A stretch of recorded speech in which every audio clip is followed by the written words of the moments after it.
خلينا دايما فاكرين ان الحب مش هو اللي بيقوم العلاقة.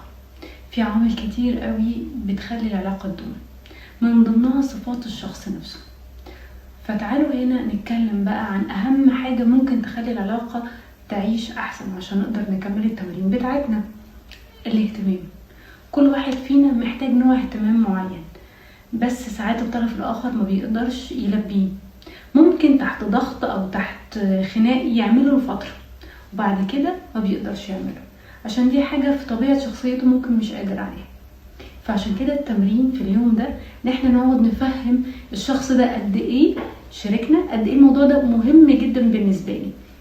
يعني الرجالة تفهم ستات انا قد ايه ببقى مبسوط جدا لما احس بلهفتك وانا داخل البيت، بحس انك مستنياني، بحس ان رجوعي فارق معاكي، بحس ان انتي بتسألي عليا. ونفس القصة الستات تقوله انا بيفرق معايا اهتمامك، سؤالك، انك تهتم بتفاصيل الصغيرة.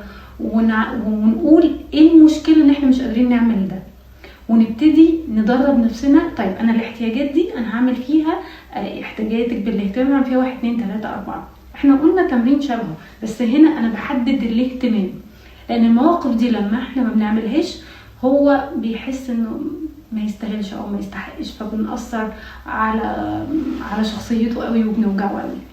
فكل واحد يفهم من التاني ايه اهم حاجة بتحسسه ان هو مهتم بيه. مثلا الراجل بيبقى عاوز تقدير، طب ايه التقدير عندك؟ يعني ايه ان انا بقدرك؟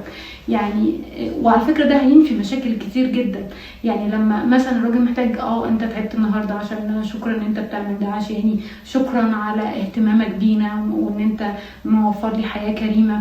الكلام ده احنا ما بنقولوش. ونفس القصة الراجل يقول للست قد ايه هو حاسس بتعبها وحاسس ان هي فارق معاه اهتمامها وهكذا. كل واحد فينا لازم يشرح للشخص محتاج الاهتمام ايه، وايه بالظبط الكلمات اللي محتاج يسمعها، وحتى الوقت اللي محتاج ان انتي تهتمي بيا فيه. لان في ناس بتيجي تقول لي ما انا بهتم بس هو ما بيبقى مخنوق ومش عاوز نتكلم كتير، مش عاوز نزلني كتير. لازم افهم التوقيت. يعني ممكن يكون لما انا بكون متضايق او مضغوط انا محتاج اقعد لوحدي. انا لما بكون مثلا الست تقوله لو انا يكون عندي مشكله انا ما بعرفش اتكلم فيها في الوقت ده.